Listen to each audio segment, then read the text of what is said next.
Salah satu matlamat Laskar Cyber Malaysia ni, kita ni saudara sebuah NGO yang trust ni tuan-tuan, ialah pendidikan. Pendidikan apa? Kita nak berikan pendidikan politik. Dalam pendidikan politik yang nak diberikan oleh Laskar Cyber Malaysia ni saudara, kita nak terapkan sebagai ahli politik, yang paling penting sekali, ahli politik perlu ubah persepsi rakyat yang ada ahli politik. Ahli politik tak boleh lagi gembira dengan persepsi rakyat bahawa orang politik ni memang kuat menipu. Tak boleh. Kita kena ubah persepsi ini. Dan salah satu matlamat Laskar Cyber Malaysia tuan-tuan, kita nak jadikan ahli politik mulai daripada sekarang ialah mereka yang berani berkata benar. Setuju? Ini penting. Kalau dah ahli politik ni tuan-tuan adalah manusia yang kita tak boleh percaya, yang kita tak boleh harap. Bila dia berjanji, dia tak tunaikan janji macam Pakatan Harapan. Tuan-tuan rasa lepas ni, bila kita berhadapan dengan pilihan raya, bila ada parti politik bagi manifesto, kita nak percaya ke tuan-tuan? Rakyat akan kata, nak buat apa kau pergi baca manifesto tu? Nak buat apa kau dengar manifesto tu? Manifesto tu dibuat oleh orang politik. Kata-kata orang politik tak boleh percaya. Yang ini tuan-tuan kita kena ubah. Mulai hari ini, salah satu benda yang kita nak didik rakyat melalui pendidikan politik kita, saudara, kita nak pastikan ahli politik mesti berani berkata benar walaupun ianya pahit. Ini penting tuan-tuan. Kedua saudara, kita ahli politik ni dia kena amanah. Tuan-tuan, bila ada budaya saudara, ni kena faham lah. Kenapa dalam UMNO ni tuan-tuan, dia tak macam Pakatan Harapan ni. UMNO bila nak pilih wakil rakyat, ni kadang-kadang ni saya nak beritahu saudara, beza antara UMNO ni dengan Pakatan Harapan ni. Pakatan Harapan saudara, dia ingat bila masuk politik dia akan buat duit, dia akan buat duit. Tetapi UMNO, bila kita nak pilih calon pilihan raya tuan-tuan, salah satu kriteria yang akan diambil kira ialah kedudukan kewangan seseorang. Pertama, kita akan cek orang ni ada masalah kewangan tak? Ada banyak hutang tak? Kredit kad ada masalah tak? Loan dia bayar cantik tak? Ini penting. Yang kedua, dia ada source of income yang kuat ke tak kuat? Dan adakah source of income dia, pendapatan dia cukup untuk diri dia atau boleh dia sumbang untuk jaga rakyat? Ini cara UMNO pilih wakil rakyat. Itu sebab setengah-setengah orang nampak pemimpin UMNO ni, dia jadi wakil rakyat memang kereta dah besar lah. Sebab salah satu kriteria yang kita pilih, kita pastikan orang yang mampu bukan hanya untuk jaga diri dia sendiri, tapi dia ada duit lebih untuk jaga rakyat. Kenapa kita pilih macam ni tuan-tuan?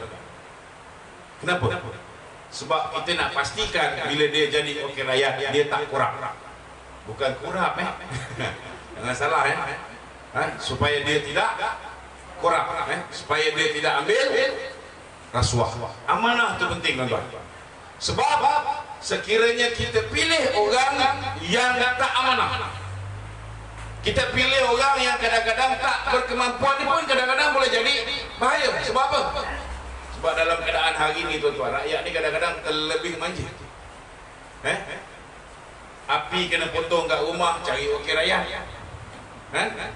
Kereta tak berbayar pun kadang-kadang dia cari wakil rakyat juga. Betul tak betul? Ada masalah anak nak pergi ke universiti, padahal dah dapat bantuan daripada kerajaan. Zaman kita dululah, zaman Pakatan Harapan saya tak pasti. Zaman dulu ada, tapi dia cari juga wakil rakyat. Gaji wakil rakyat berapa sen sangat tuan-tuan? Itu sebab kalau gaji wakil rakyat dinaikkan oleh Pakatan Harapan, saya tak pernah bantah. Sebab saya tahu tak pernah cukup. Saya tak pernah bantah. Kita kena realistik tuan-tuan. Tetapi saudara, Kalau dah permintaan daripada rakyat ini keterlaluan, akhirnya tuan-tuan, kalau orang yang kita lantik itu tak cukup iman, lebihan pula dia tak cukup duit dia sendiri tak cukup, kan? Apa akan jadi? Ianya akan menukar orang tu daripada seorang yang amanah, akhirnya jadi orang yang tidak amanah. Yang ini juga benda yang kita akan tekankan, tuan-tuan. Dan yang ketiga, saya tak nak bagi banyak, lepas ni kita akan buka sesi dialog, saudara, supaya tuan-tuan boleh tanya apa saja. Nak tanya tentang politik semasa, nak tanya tentang kerajaan baru ni, semua orang banyak tanya saya, pening saya nak jawab, tuan-tuan.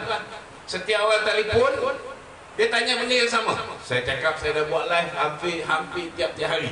Pergilah dengar live tu, kan? Dah dengar, barulah tanya kalau tak faham, betul tak? Jadi depan ni kita akan buat sesi soal jawab. Siapa nak tanya boleh tanya. Okey. Ketiga, saudara, saya nak beritahu, kita nak terapkan seperti mana yang Kerajaan Barisan Nasional dulu buat. Kita nak pastikan ahli politik dalam setiap keputusan yang dia buat, dia mesti letakkan keutamaan itu pada rakyat. Contohnya, kalau ada dana, ada lebihan wang untuk negara, daripada dia gunakan duit itu untuk selamatkan syarikat-syarikat besar. Contohnya, tuan-tuan, dulu zaman Anwar Ibrahim, salah satu sebab dia bergaduh dengan Mahathir ni, tuan-tuan, kerana Tun Dr. Mahathir minta supaya Anwar meluluskan 1.2 bilion ringgit duit Petronas untuk menyelamatkan syarikat perkapalan milik anak dia, Mirzan Mahathir. Bila Anwar tak nak bagi, yang tu yang mula bergaduh.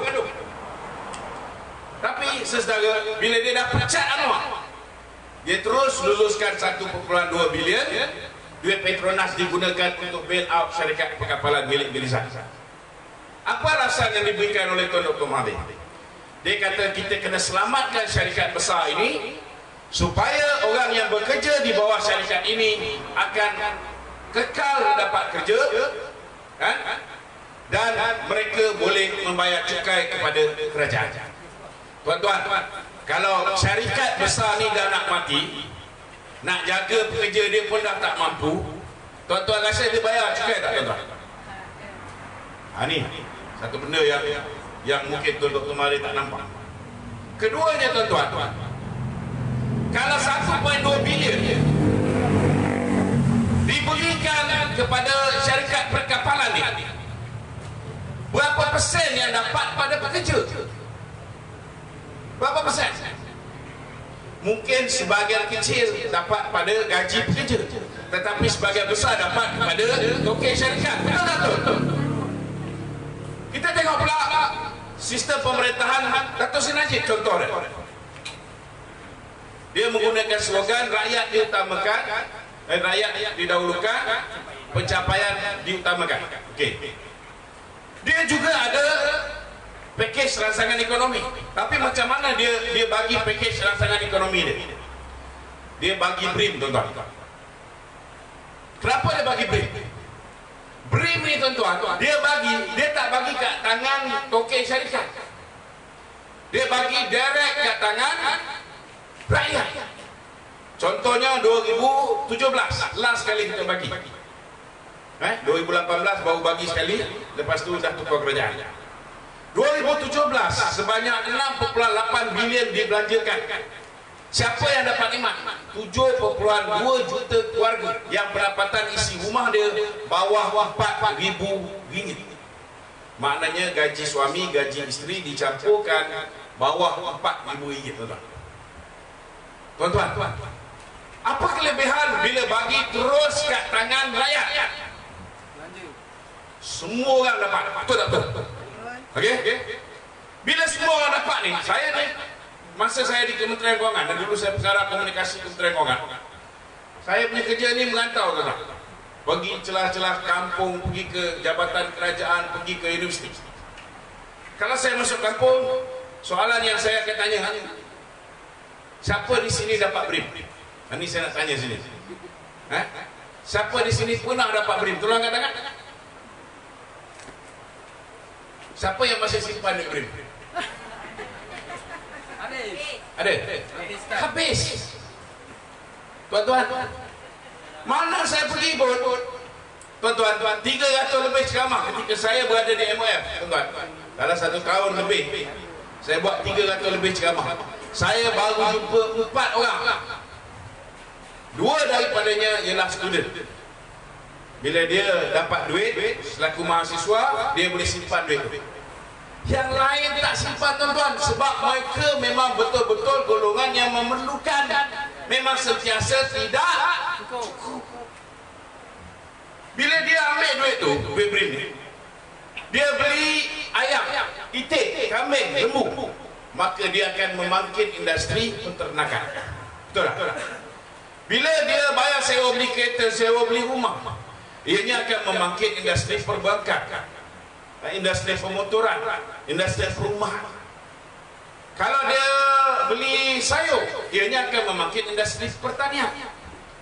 Tuan-tuan, pertumbuhan ekonomi akan meningkat. Sebab apa? Sebab rakyat ada duit lebih, kuasa membeli yang lebih besar.